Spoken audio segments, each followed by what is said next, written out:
our first reader, Karen Sullivan. Karen is a former high school science teacher, a federal agency spokesperson, was the first female U.S. Coast Guard licensed captain in New England in 1980.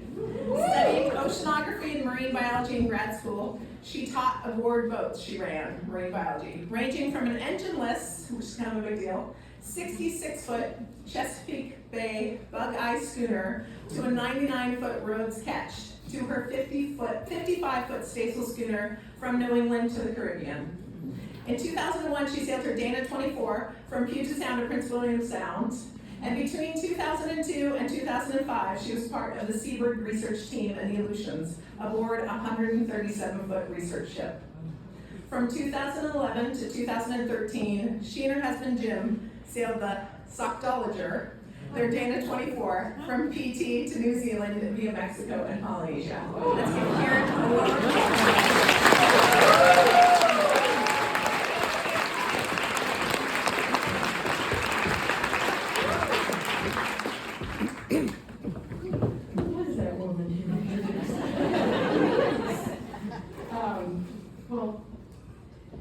Hi from the opening act. No pressure. I was going to print out these notes the other night, and I said to my husband, "Oh, I hope this is going to be good." And he went, "Me too."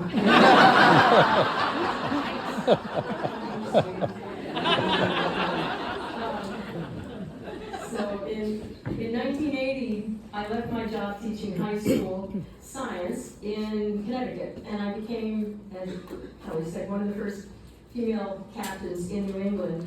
That was in the days before women named Karen were so universally feared. Captain Karen. Imagine nobody would dare cross me. But the life of a woman captain back then was not all drama, but it wasn't all beer and Skittles either. So last year I told a story about a near capsize in a storm, and this year I'll tell a pirate story. But first, a little background.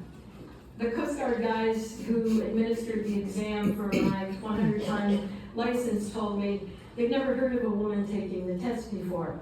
The only other woman captain I knew of was Kate on the Clearwater on the Hudson River down in New York. But if you try to tell a New Englander that New York is part of New England, they will run you through with a fried clam. So the language on my license read, "This is to certify that Karen Sullivan has given satisfactory evidence to the undersigned that he can be safely..." So anyway, my first job interview was conducted in a rundown fish shack on New Haven Harbor in a rough part of town. The boat was a J.N. Carter, a 66-foot Chesapeake Bay bug-eye schooner, which, by the way, for anyone who works on boats, was the boat on the Penetrol can for many, many years. That was me. So even though the Carter was technically a ketch, they called it a schooner because it's complicated.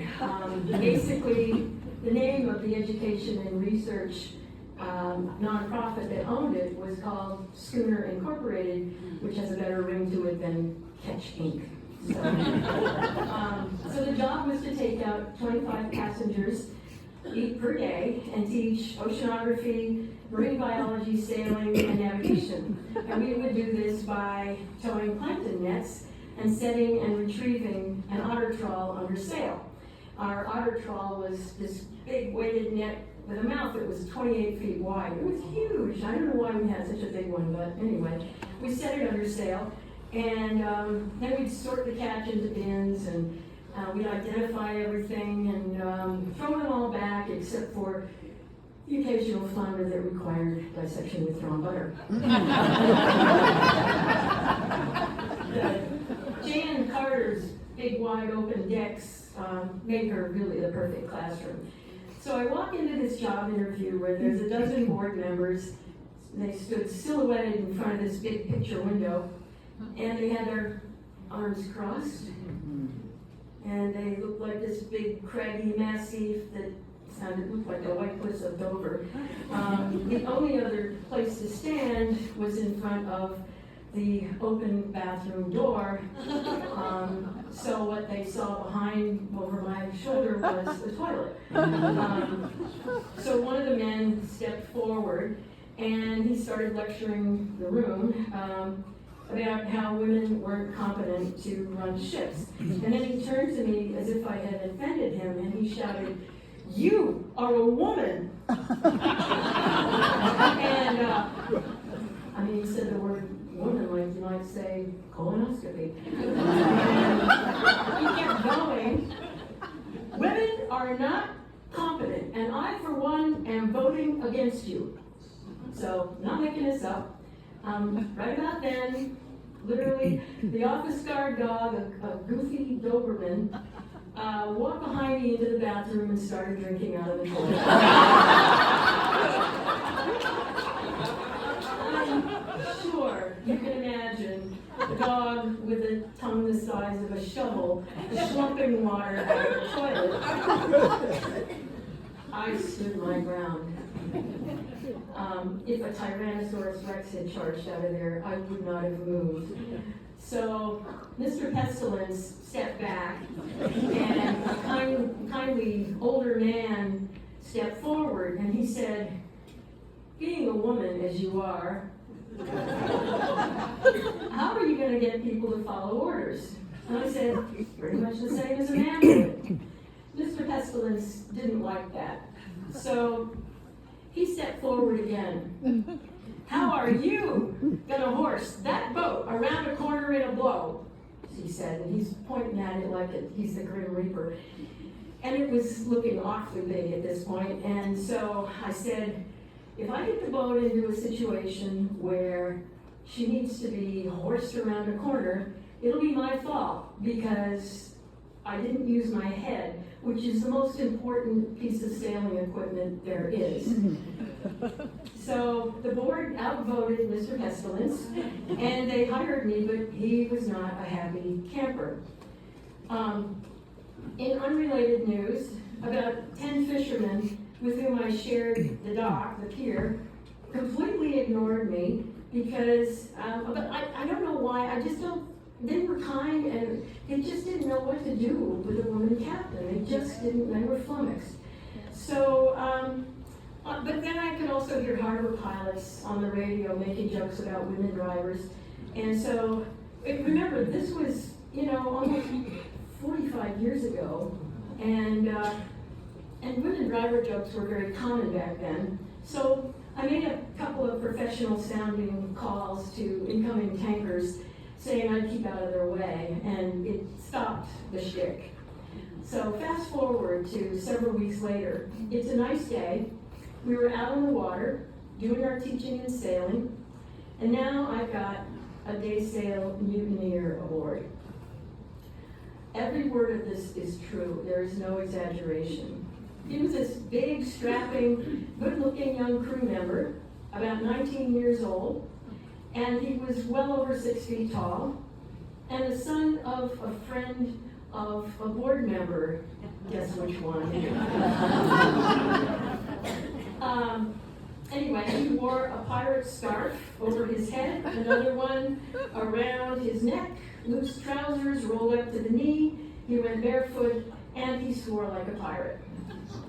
So I reminded him, we don't swear at our guests, but he said, it's who I am. They'll just have to get used to it. I'm thinking, no, they won't. And so we were already out, we were several miles from the dock, anchored for lunch with a nice group from the Audubon Society. A few minutes later, I saw the pirate, and I'll call him Arnold, interacting quietly with the passengers, and I thought, oh good, he got the message. But then my first mate came up and he told me, no, this kid was telling the passengers that he's the captain and you're not. He said, don't listen to her, listen to me. And so my conversation with the first mate then got interrupted by swearing from the pirate. And so I asked the mate to keep the passengers occupied, And I beckoned to the pirate, Arnold, come here. And he took his time, so he had a big swagger going. And when he reached me, I asked quietly, are you having a problem being crew on this boat? Oh no, not at all, he said. And he adjusted his headscarf. Then why are you telling the passengers you're the captain? I was kidding, he said. You are the deckhand. I said, you will be respectful to passengers. Am I making myself clear? He went, got it. Just like that. So I thought, oh boy, we have a problem. We got underway, and things deteriorated pretty fast when he pretty violently grabbed a halyard out of a passenger's hand and swore at him. So I called to him at this point and I said, come aft now. And he strolled toward me, and he was pretty insolent looking and actually pretty explosive looking. But because I had dealt with angry kids before as a science teacher in high school, I thought, well, I'll make my approach teacherly and strategic. So I started the boat on a slow turn back toward the dock so that he wouldn't really notice, and I calmly said, did you not understand? The swearing will stop. The angry behavior will stop. Now sit here. I want you to cool off before you resume your work. And I pointed to the alongside the rail there. But he stayed standing, and he went, sailors swear. Salty language is what we do. If they don't like it, tough. They'll just have to get used to me. At this point, I really knew I had a problem.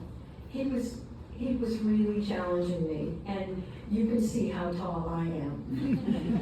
So I summoned all the Karen energy that was summoned, and I said, sit down. He did. A little Donnie Darko in the voice works pretty good. When I was rehearsing this talk, the poor dog, you should have seen it. I had to put her out of the room when I rehearsed. So I put the boat on a course where she'd steer herself, and I waited a couple more minutes.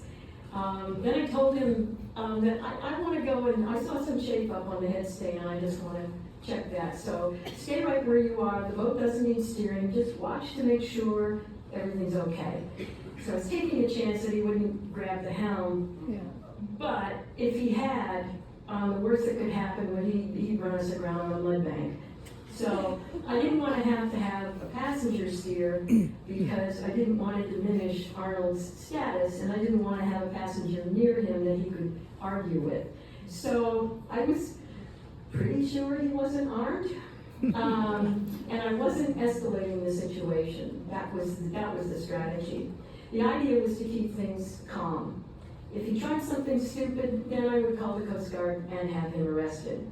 So I went forward to the far end of the bowsprit with the mate, and I pretended to check the chafe. There was none. I told him that when we docked, get Arnold off the boat immediately and up on the dock so he can help handle dock lines. I said, don't let him back on board the boat. And then I said, then when everyone else is off, I'll walk him up to the parking lot and I'll fire him on the spot. So I said, don't follow us. He said, do you want me to follow you? And I went, yeah, but don't follow too closely because I don't want to set him off. But don't be too far away in case he does go off. So we docked, and when the passengers were lining up to get off, this man came up to me and he went, you better do something about that kid. He doesn't belong on this boat. And I'm like, it's okay, stay calm, just be non-confrontational. I am doing something about it. So, well, I did get Arnold back up on land, and there were stacks of creosoted lobster pots in the parking area. And I told him we wouldn't be needing his services anymore. So he rounded on me and he backed me into a stack of lobster pots. And he said, you can't fire me, I'm a volunteer. I'll be back tomorrow. And, you know, so he had a point. So I said, you know what, you're right. I can't stop you from coming back aboard, but the police could. And I told him I would have an officer arrest him if he did that. And he was so incredulous that I would actually do that. He was still towering over me, but now he was starting to beg me to come back on the boat. And it was kind of sad, but I said, I'm sorry, it's just too late. I can't trust you not to be angry with the passengers. So then he leaned toward me like he was gonna haul off and slug me. So that's when it got really scary. And I just didn't know what to do because I was backed up into some lobster pots. The mate was about 20 feet away, and he had pretended to drop something and was looking for it, but keeping an eye on things. And I don't know, maybe it was my gender, my height, something, but something prevented this kid from actually attacking me. So I was grateful for that. But he did swear at me, and he left. So the next day, he was back. So the office was up some stairs, so I see him come in, I'm coming down the stairs, and I say to the mate, he's back, call the police if he gets out of his car and goes down the dock. And so luckily he didn't, and we never saw him again, so I was very, very grateful. His father complained to the board, but I told the executive director, Mr. Pestilence, to please tell Mr. Pestilence that the J.N. Carter is not a rehab facility for angry kids. So I have another story about getting hit by a water spout in the Gulf of Mexico.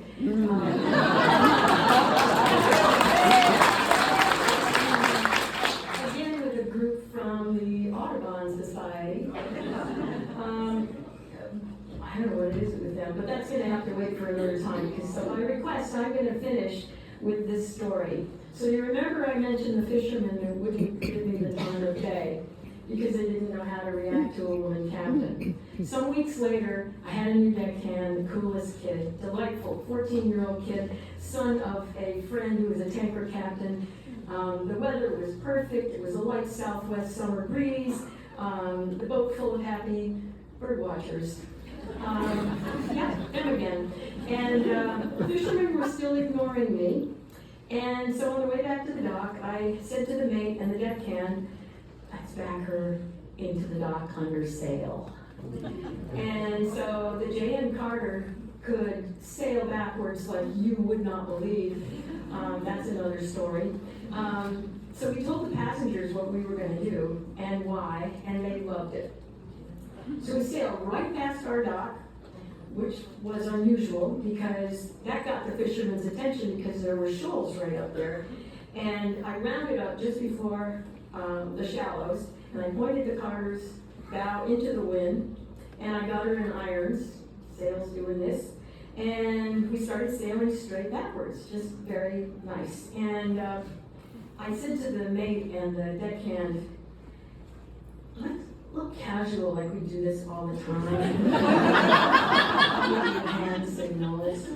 So we alternately backed the jib and the main to steer her back in. And then the deckhand, the new deckhand, loved it, and he was up on the foredeck. And when I gave him the signal to back the jib, he went, ooh. So I couldn't look at the fishermen. And so I asked the mate, are they watching? He went, oh yes. So we backed that 66-foot boat in, and we did an eggshell landing. Those fishermen fell all over themselves to take our lines and help the people off the boat. And afterward, they surrounded me, and their leader said, that was the slickest piece of sailing we've ever seen. You're one of us.